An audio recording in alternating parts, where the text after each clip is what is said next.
Hello and welcome to another episode of Anyways. I'm Ben. And I'm Chad. And today we're discussing Season 2, Episode 12, the final episode of Season 2, entitled The Boy the Earth Talks To, of this television series, Deadwood. And Chad, what do you think of this episode? I think there's some incredible stuff going on in this episode. I agree. I think it's interesting that the end of the episode tries to be a callback to the end of Season 1. Yeah. But of course, things are not as they were then. Things are more complicated. Yeah. And so it cannot be that way. There's so many more things going on and so many more characters and so many more people in the town that they cannot have the big get-together in the gym. No. So they have to do it out on the thoroughfare. Yeah. Which makes it a little bit less resonant. Sure. I mean, the marriage is a little less resonant because it's just like a loveless marriage. But well, there's no love-filled marriages in this show. No, there's definitely not. But there, I've always thought of this as a weak sequel to Season 1. But I enjoyed it more watching it this time than ever. But I think the show is aware that it's a weak sequel to it and is like basically saying like things can't be the same as they were before. Things are way more complicated now. Yeah. Especially with the boy the Earth talks to being here now, aka Mr. Hearst. But color. It ends in the same way. Yeah, saying the color is really creepy. It's extremely creepy when the Hearst, as we see him for the first time, say the color in this episode. But there's still that moment at the end of the episode, just like at the end of Season 1, where Al's looking down. Mm-hmm. And this time, instead of looking like getting over his deal of Trixie, he actually smiles, I think, genuinely. Right. And then it fades out. Yeah. Another quick fade out. But it's just like... But there's so many more complications. That the end of Season 1, as I can remember it, because it's been a minute now since we watched it, it seemed more hopeful or something. It's amazing. Yeah. It's like the scene where he's looking at Trixie and he's looking at Alma and... I mean, not Alma... Jewel and the doc dance, right. And he and Trixie, and they both share a look, and then right. he's coming to terms through his ability to smile with a lot of bullshit in his face. Yeah, like he's coming to terms with the fact Trixie is leaving him behind. And he's not going to go kill her. Right, and it's this moment of like transcendence for him. Yeah, while this beautiful piano "Green Go to the Lilacs" plays here, but here we have like the whole town. Yeah, and it's kind of like this weird. You're right. There's so many different things that it's doing.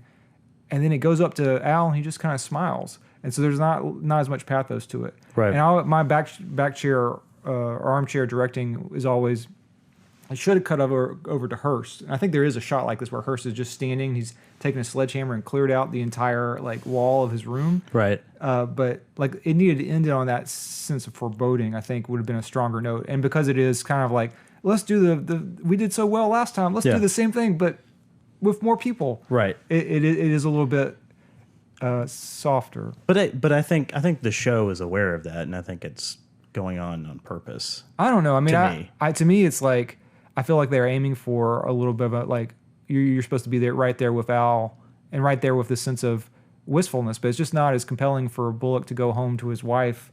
Like he's like, it's just not as.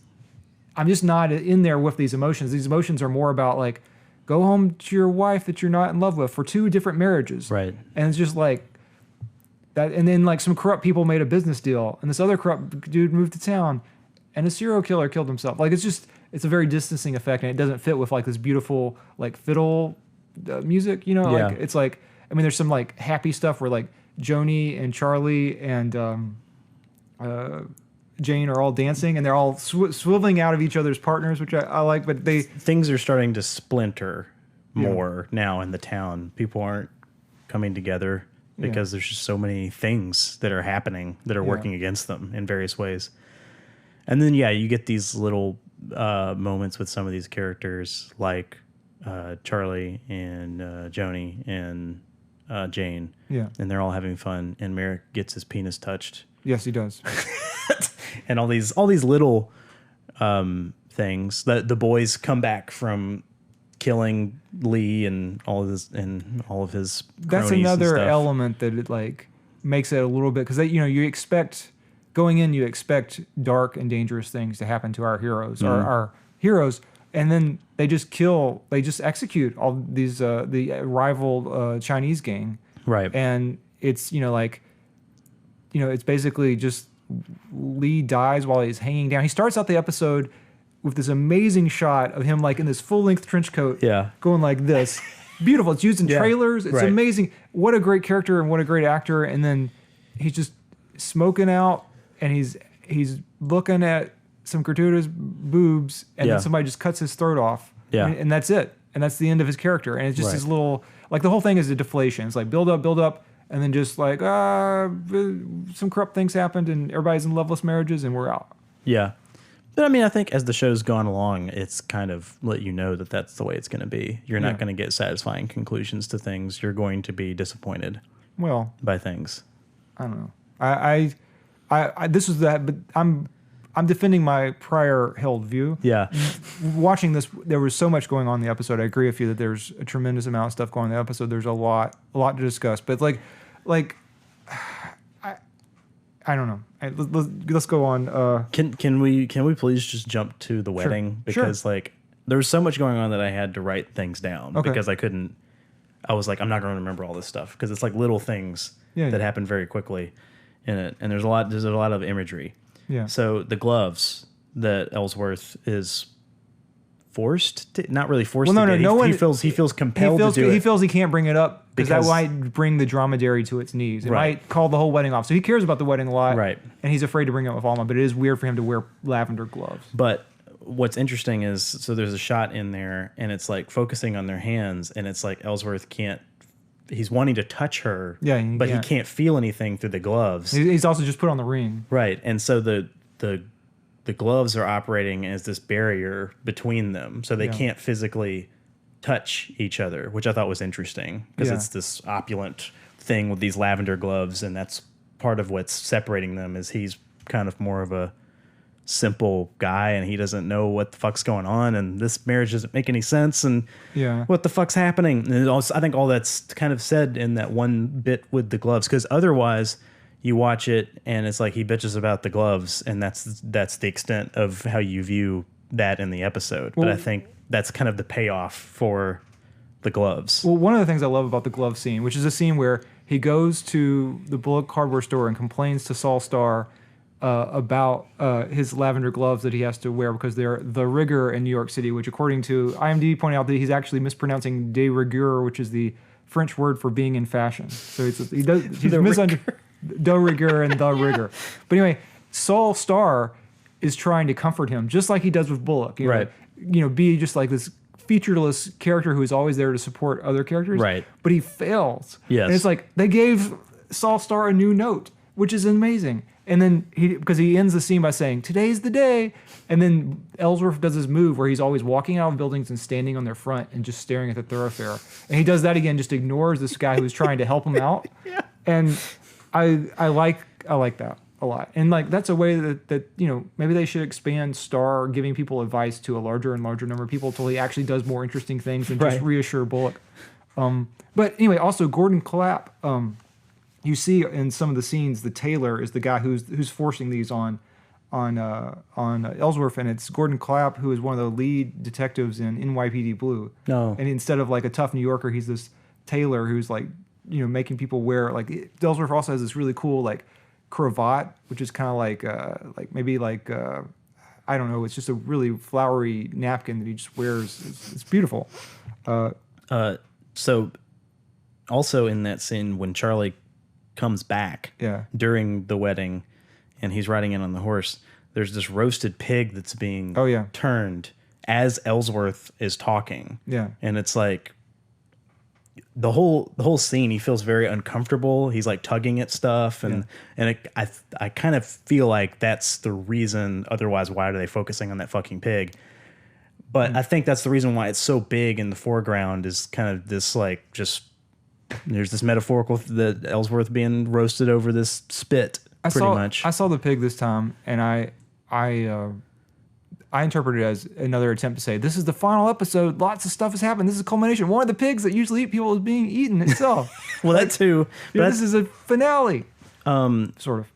I think, I'll skip over to this part. I think it's interesting that Alma says, I will, Does Ellsworth also say I will? I'd have to check. But she definitely says I will, which I thought was interesting. And she jumped the gun when she said I will. Yeah. And Andy has to go, okay, well, let me finish. And then he keeps saying the vows. Yeah. And the I will sticks out really harshly because right after that, he asks for the ring. Andy does.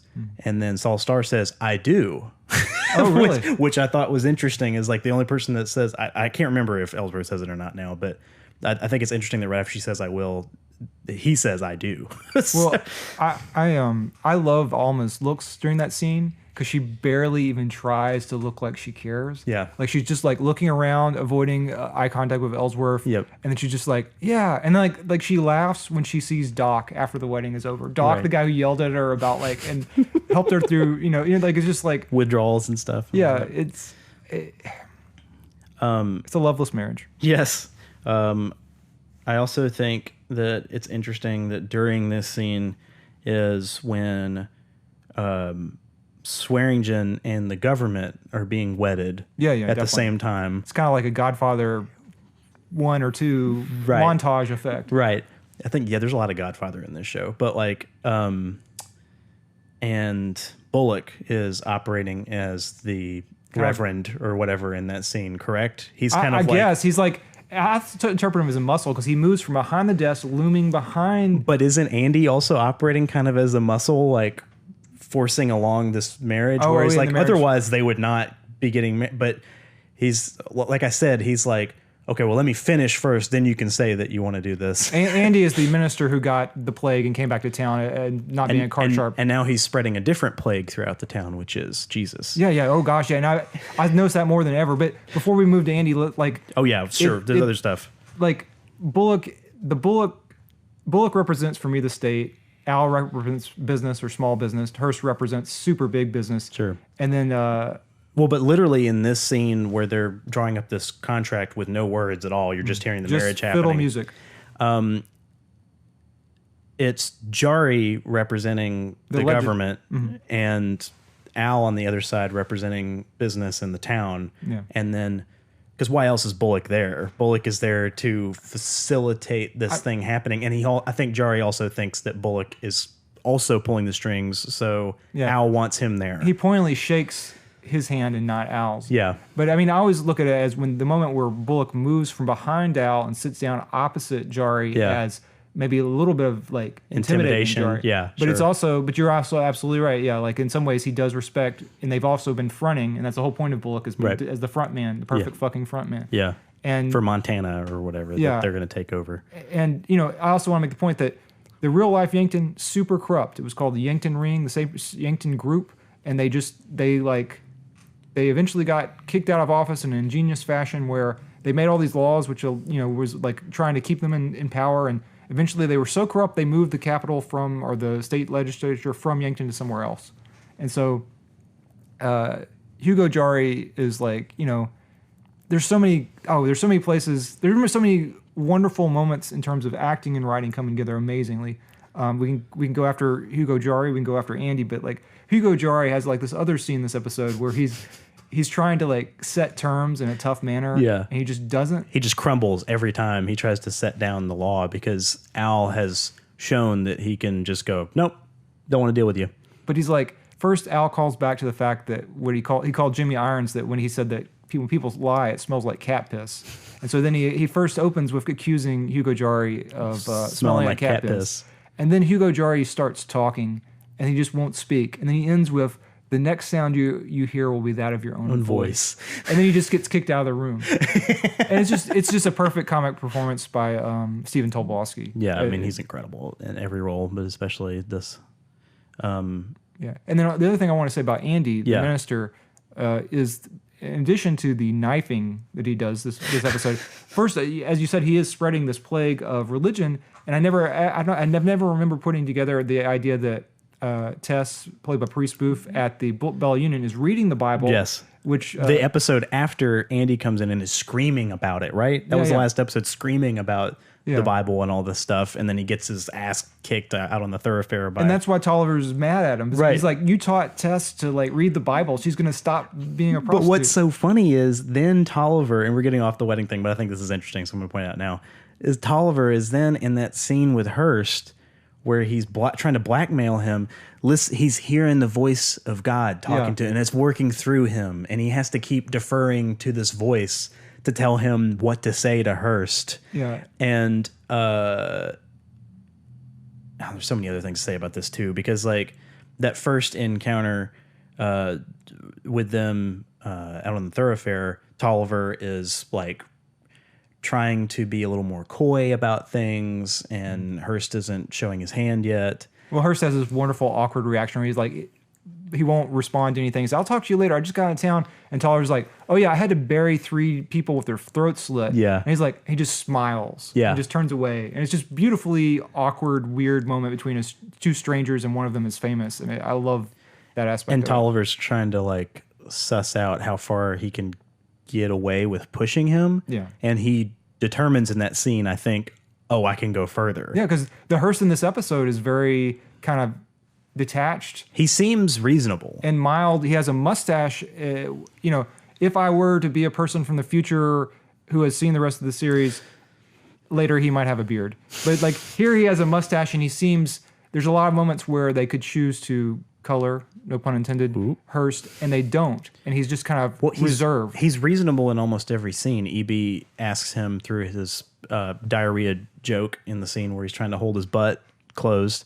You must excuse me, sir. I'm having a digestive crisis and must suppress its expression. So that with Con Stapleton in the back holding on to his fucking groin because he's had a hernia a couple episodes ago, and just being fucking ridiculous, like a Three Stooges bit in the background. And I don't think we see Hearst agree, but he comes over with EB and then meets with Swearengen, and Swearengen's like, bring up Wu, and then trots out Wu in front of Hearst and is just like, look, I'll fucking kill him right now. He's like, you just tell me what I need to do to make this right. Well, he uses a really nice reverse psychology. Yes. Like, and he's like, he starts praising very openly false, because Hearst sees right through it, the idea that he was burning the murdered prostitutes, right? Mr. Lee was burning the murdered prostitutes in the street. He was like, it was a great phrase. It was like,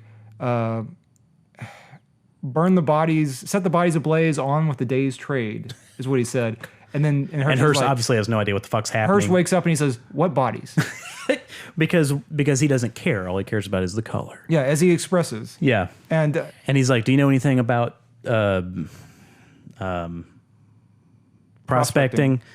Mr. Swearengen? He's like, not a fucking thing. And, and he probably doesn't really, but even if he does, he hides it in this moment and is just like, I'm deferring completely to you, whatever you think. And then that's when Hearst finally opens up and is just like, look, I like it so much better when I come into a place and there's nobody fucking there, and I don't have to deal with people, and I just go in, I find the color.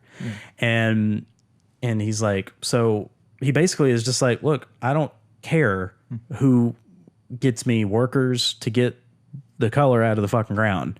It's like, you can provide it with him. That's fine. I don't care. It's like, just prove that he's effective.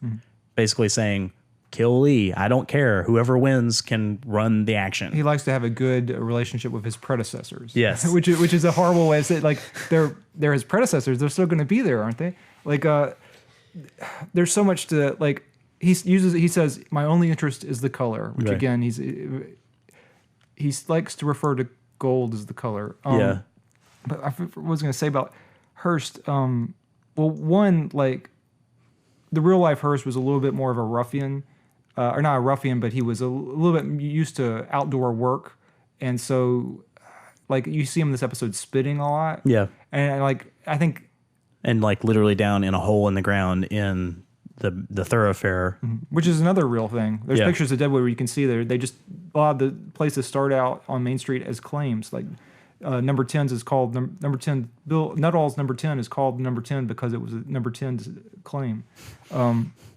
But this Hearst is a little bit, I think as we go further in the series, he gets a little bit more refined, sort of. I mean, I won't talk about what how he changes exactly, but this Hearst is a little. He keeps spitting, and I think that's almost the only villainous aspect given to him. Right, because even when he's interacting with Walcott after he finds out about the murdered prostitutes, then he very, I mean, what you would do in that situation is you're let go. I don't want to be in business with a fucking serial killer who learned not only slash their throats but also carved up their privates. Yes, which again, like and this is Jack not the Ripper. And this is not the first time it's happened because he wrote a letter for him in Mexico, not knowing what it was even referring to. He didn't care. He was just like, please excuse whatever Mr. Walcott has done, and is like, please, try to lessen his sentence because of it. And that's how he got away the first time. Yeah, to the Jefia de Policia. And also, they say the line of the fucking episode in there about the boy the Earth talks to. And which is the name the Native Americans gave for Hearst, I think also in real life. And then Walcott, in referencing that, says, it talks to me as well. And it's like, while it tells you this very one-track thing that you're supposed to do, and no matter what, you have to get that done. And this seems to be Hearst's mindset, is to focus only on that, don't give a shit about anything else that's going on, which is obviously going to be a character flaw later. But with Walcott, it's telling him to disregard sin. Yeah. Yeah, he tells him that he be my king or something. Yeah, and again, it tells Hearst to be my king. Walcott is dressed in a bow tie like Pee Wee Herman, and he's just crying, and he's just been fired. It's just it's a remarkably sympathetic portrayal of Walcott for someone as a serial killer who is a serial killer, but it's like, he switched from being an overpowering Bond villain-esque murderer to this kind of very lonely gentleman who just every once in a while goes crazy and murders. But he's always constantly making fun of himself in these episodes leading up to it. Yeah. Because doesn't he literally say that he hates himself or something at one point? Yeah. But which fuck him. But he does do the most dignified thing I think you could do if you were a compulsive serial killer in the Midwest. Is he not that he lets himself go. Which I think is interesting. That while they're reading the vows, he is writing down his suicide note. Yeah, writing his own vows to death. Yeah, to which he's about to be wedded to. It cuts to a shot of him, and they say, "Mr. Ellsworth, do you?" Mr. Ellsworth hates Wolcott. Yeah, he considers him responsible for the death of his friends. I want to point out one thing is that another quality that Hearst is given in this episode, which is that he has a bad back, and David Milch in real life has a bad back, and he often does his showrunning writing meetings while laying on the ground, and all the writers will just sit around him. He'll dictate to a computer screen the text of the episode, and that maybe they'll have some input. I'm never quite clear. That's funny. But anyway, so he gives the god-like businessman in this universe his quality, his sympathetic quality, which is a hurt back. And so I assume that some of the elements that Hearst may or may not try in the series in dealing with the hurt back are also Milch's. But it's also, to get back to Hearst, it's also interesting that in that scene with Tolliver, once again, while Tolliver's, ranting and raving and talking about what God's telling him to do in these, and sometimes dragging it out so long while he's waiting, and he's actively listening to whatever's being said, and there's just silence in that intervening time, and then he finally and does his thing where he's licking his lips and acting like a psychopath. While he's actively rejecting these two giant bags of money in front of him in lieu of getting 5% of every claim that he's sold. And he's doing the thing where he works his hands and stuff until finally Hearst is like, what does he say exactly? Oh, I'm not sure. Something about basically put your hands away. it's like, stop doing that shit with your hands. Oh, because Mr. Turner is going to shoot you if you get too close to my person, his bodyguard. It was like, I mean you no harm, but I can't speak for Mr. Turner. And then Captain Turner. Captain Turner, and then that's when he shows his gun. Mr. Turner is a great Mike Lee movie, which I haven't seen, unfortunately. Powers Booth, again, does an amazing job with this material, but the material always makes him to be like this strange, grotesque creature who loves metaphors and how he insults and threatens people. Yeah. And this metaphor is, like you said, to God, and yet he's having this conversation, and it's so interesting that leads up to him going out in the thoroughfare and getting stabbed. And getting stabbed by Andy while he is insulting religion to Andy's face. Yeah. And Andy is also maybe not interpreting religion the best. No, he does not at all. He stabs Tolliver. There's like this like crazy shot of him walking away. It's from the back. And he's got a Bible in one hand and a bloody knife in the other hand. And he's walking away real cool like. Another thing I want to say about Andy is this episode he did a remarkably better with his wedding than he did with his funeral. Well, and they even commented, like one of the characters is like, "Oh, good words" or something today. Yeah, I mean, he didn't fucking mess up. Jane. I think it was Jane. He didn't mess up. Nope. He didn't make the family feel upset. No, he did great, and even his weird ass voice. He limited the frog voice a little bit more. And he still is very stiff. I think if I could counsel Andy, I would say maybe loosen up a little bit. Right. But he's doing better. Yeah. Okay, so now we're back into the wedding. A couple more small points. Sure. I think it's interesting that with Richardson in this scene, he's taken the antlers and shoved them into his coat. Yeah. But that he also, everybody's carrying those branches. Yeah, those strange branches in front of themselves. And he's brandishing it like he would normally brandish the antlers. And everybody else is too. So it takes on this strange kind of like pagan sort of like... Yeah, I didn't know what the hell like was icon. on. Like it's very strange. There probably is a source for that. I'm sure there is, and I'm sure it means something that I don't fucking get. But I think that's interesting, juxtaposed with EB, who is having basically a sexual encounter with the money in the back room. Yeah, he makes a explicit reference to the bag of money as cunnilingus. And he grossly uses his tongue on and talking about the leather of the bag. Let me part thou leathery lips. He uses thou, which is interesting. Yeah. To make it look just a little bit more obscene. And then, yeah, I mean, like while all this is happening, because EB is he's a sexless character in the show. And so it's interesting. Well, he seems like Alma. Sure. A little bit. Sure, but I'm saying like everybody else, like, will either have sex or talk about it in some way, or they'll buddy up to prostitutes or something. And EB doesn't ever really do that. EB does, like at one point in season 1, he does have like I think it's a hand job visibly during a party. Oh, well, I forgot. Well, that's okay. I forgot about that. No, man, but generally you're absolutely correct. And what was I going to say about? But the only other thing I was there's one moment in the series where someone talks to him at the gym about prostitutes, and he's like, "I'm past all that now." So like he considers him past. That's interesting. But so he's on his back, like Dan has said in another episode where he's talking about, "I'll drag you out there like a bucket turtle with your little legs kicking," and he's doing that in this scene where he's on his back with the money all around him, and he's kicking his arms and legs like a fucking turtle on its back.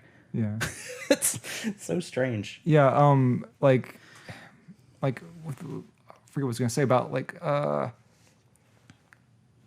what about his money and I was going to say during that scene, with this metaphorical marriage between corrupt state and big business or medium business, whatever. And then, but it's all disrupted. The marriage that we see is disrupted by Hearst beginning his sledgehammer attack. So it's like big business is coming in. All these carefully laid plans of small state and small business get destroyed by big business coming in saying, nope, this is the way we're doing things. Fuck all y'all. Yeah. I mean, we don't get that, but that's the implication that Hearst has major influence by his ability to... There's disruption happening He buys the hotel and then starts tearing down the wall of his room without telling anyone with a sledgehammer. Which I also think it's interesting that Alma decided to do it at the hotel with the owner of the hotel whom she despises. Yeah. And it's, I mean... Well, it's like up to this point, she basically just stays in that hotel and like she's like fucking Miss Havisham. Well, I was gonna say she's like what's her name up in the tower with Rapunzel. her hair, Rapunzel. Yeah, She's like basically perpetually stuck in that fucking room and never doing anything. Well, I want to say, oh gosh, there's so many tangents on this episode. I want to say, for one, that this is a really good example of an actor reining in Milch's kind of crazy writing style, where he makes up things at the last minute. Because Alma or Molly Parker famously, in one of the behind the scenes things that I've seen, she's basically says, "Why is Alma marrying Ellsworth? Why would she marry this dude she doesn't love for just a little bit of what is the reason my character is doing?" So for an answer to that, he wrote the scene where she walks down and she almost goes to her dead husband's grave, Brom Garrett's grave, right? E. Brom's Garrett, as we called him. E. Brom's. And then she doesn't even give him the respect of that, and she just turns around and starts talking about, the man I am to marry is a good man, and the man I love, the one I love, he who I love is here as well. Is that the letter that she has in her hand at the end? I couldn't tell if it was. I don't know. She has a letter. It's probably that. I would assume it's that because that's the only other thing that's brought up in the episode. So yeah, she said she felt most comfortable talking to Brom now that he's dead. Right. Which is, again, poor Brom. Poor fucking Brom. He was just a loser. But I really love, for a scene that came out of her complaint, and I feel like the actors on the show, maybe there's some developments in Deadwood that are just mysterious. You're just like, what the fuck just happened? Yeah. And what's the character motivation for that? Yeah. And that's a really good example of Molly Parker getting Milch to do something that made his work more intelligible. And see, like, I think that comes out in episode 4 of the first season when what's his name? The killer. Jack McCall. Jack McCall, when he decides to kill Wild Bill. I mean, I think even now when I think about it, I'm like, I don't entirely know why he walked in there and shot him. I mean, like, there are like... Well, there's a lot of reasons. There's things around the edges, that are like, okay, I mean, I could see he feels kind of like patronized by Bill because he gives him. I think it's his fame and his jealousy of his fame. In real life, he claimed that he was put up to it as he got nearer to being actually hung. He claimed that he was put up to it by members of the town. But I think in the show, he's definitely. But why it was that moment?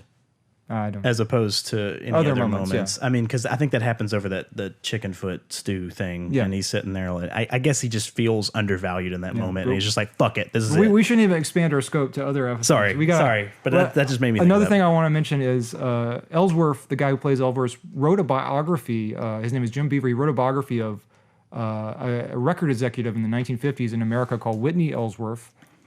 Unrelated to Deadwood. He did it before he came to Deadwood, and he was like, They asked him, what do you want your character's first name to be? We never gave him a character name. So he named him Whitney Ellsworth in honor of this record executive that he had written about. So, I don't know. I love that. I want to talk about the scene where Bullock and Martha Bullock sit in their drawing room. Oh my God. That is pure comedy gold. Yeah. They are ridiculous. They're sitting facing a window in chairs and they're ramrod straight. Well, and they're drinking tea, which is the only thing they fucking bond window over. with the blinds pulled. Yeah. There's no look to the outside world. It's like they're staring into like the Matrix or something. Like it doesn't make any sense. And it only makes sense as parody on some level. And it's like their child has just died and she's basically coming up with a reason to not move to nowhere because, stay with this one husband who doesn't love her. Right. And she's talking about continuing to grieve for the rest of the year. And that's why she's going to keep wearing black. Yeah. But that she's going to... teach the school children and do it in a outwardly joyful way so that hopefully the kids will get over the fact that she's obviously still in mourning. Yeah, and she says, I don't want to lose Bullock once. And she's saying, I'm just referring to staying in mourning clothes. Yeah. And then she says it again, and she means, I don't want to lose his memory. Right. And at that point, he reaches out across this strange... They're sitting like... He reaches like this far. Yeah, and she's like way over there. Like they're not even sitting near each other. And it's like a parody of a period piece show, which this show is decidedly not because it uses so many modern cuss words or something. It's so enlivened by that and other choices.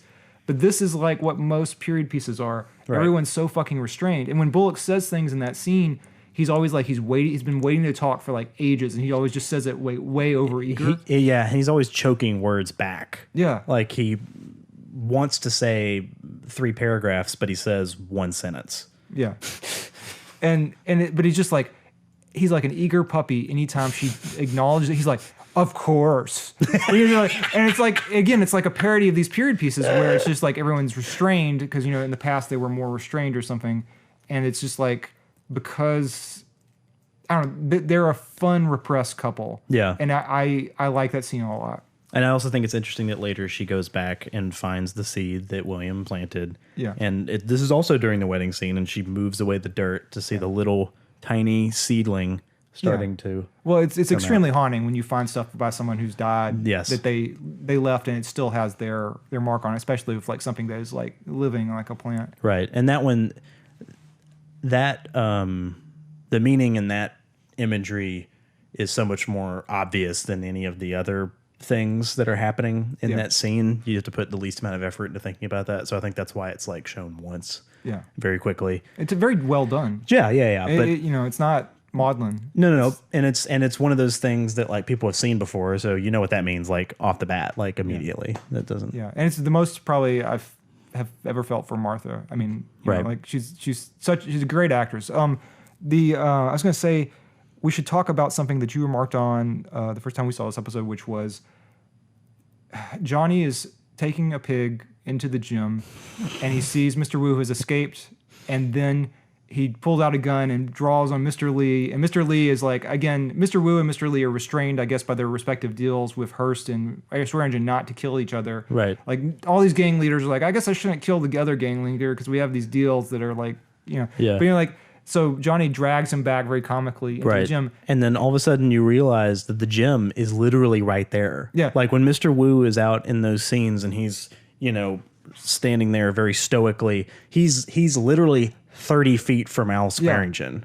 most of the time. So Al Swearengen is also like Rapunzel because he won't fucking leave the gym, right? He's also like Miss Havisham. Right. Because he's just like, it's just like the town is tiny. You're right. And, And it starts to give you a better idea spatially of this town and why Al can literally go out from that balcony and see everything, even if he has to kind of lean over the balcony sometimes. But it also makes them more like provincial. Like, this is a small town. These people are small-minded. Like, if you have a problem, don't like scheme to fucking kill people. Just walk across the street. Like, just stop scheming. It's a small town. Just like, it could be like Green Acres. It's like, it's nowhere. Right. And it's only that money has made it completely fucked. Yeah. Another thing that I would like to talk about is Con Stapleton. And his buffalo. He stares at the buffalo, and he says the buffalo has a very mournful expression. And also, Farnham talks about brandishing his privates like a primate in the thoroughfare. And then Con Stapleton is literally brandishing his privates. He's grabbing, and you mentioned you can actually see his penis. Oh yeah, I mean because it's placed center frame.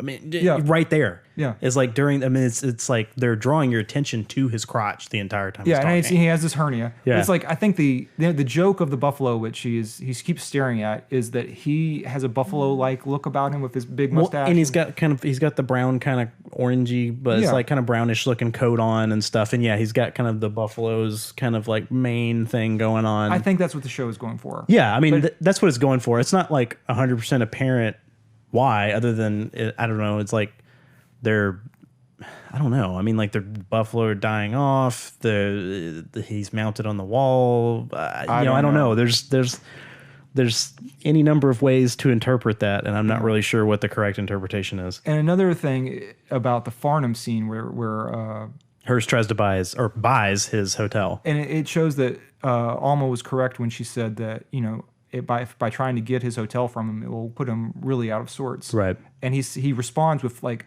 falling down and forgetting where he is and giving the Shakespearean thing. Doesn't he say like "damn you, devil" or something like that? He says, "God damn you, get away from me!" I think. And then he says, "My hotel is my hospital. I am my own warden." My own warden. God damn.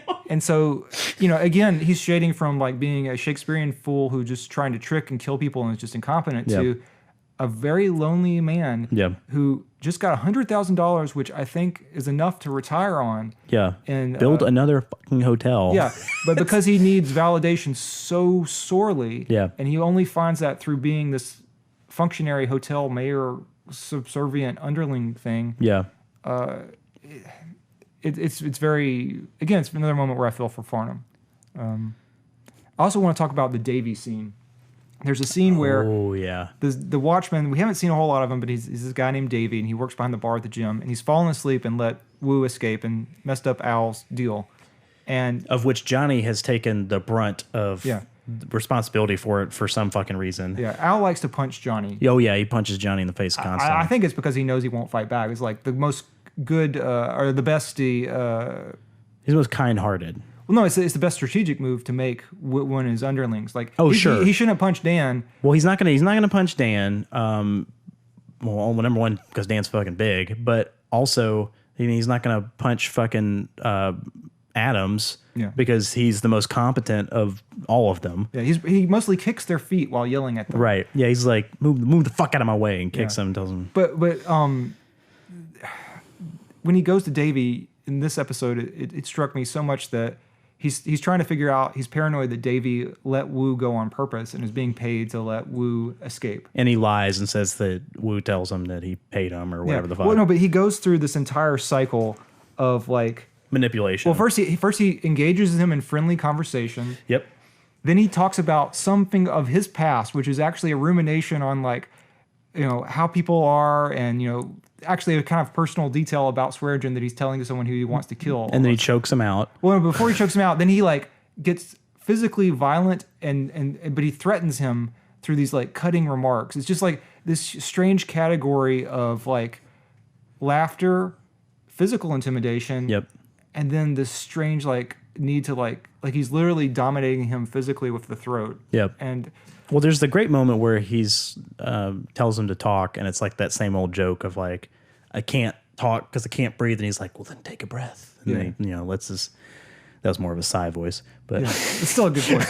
But he's like, I love the Davey gets off easy because Hearst walks into the room. Yes, otherwise he might actually be dead. Yeah, but again, it shows how Al uses these moments to quit a job before you fall asleep on it.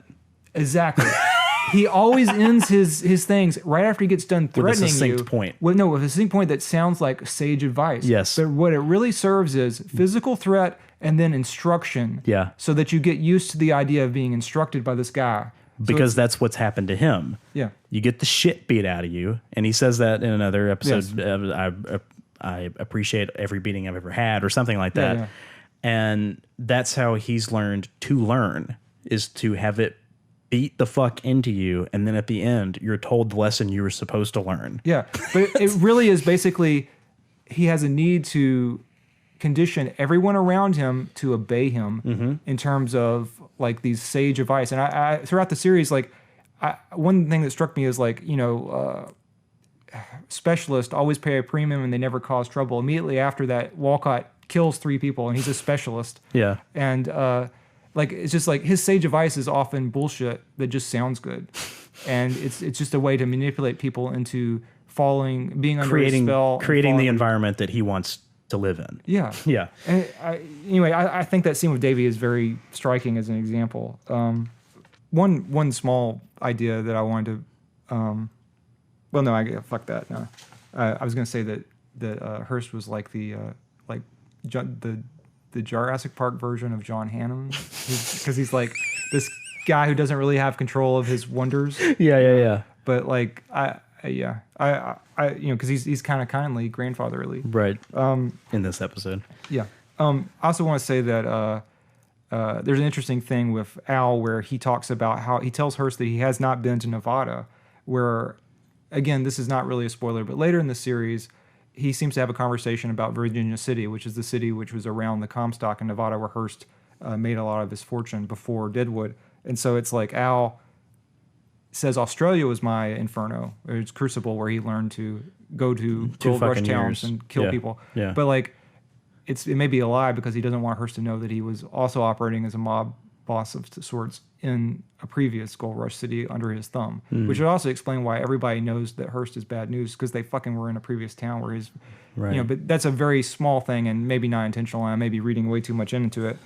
Another small thing that I want to touch on is that Ellsworth, to brush his teeth, takes a scalpel and pushes it down his gums, and then, unsurprisingly, winces in pain and drops it because he's like, right.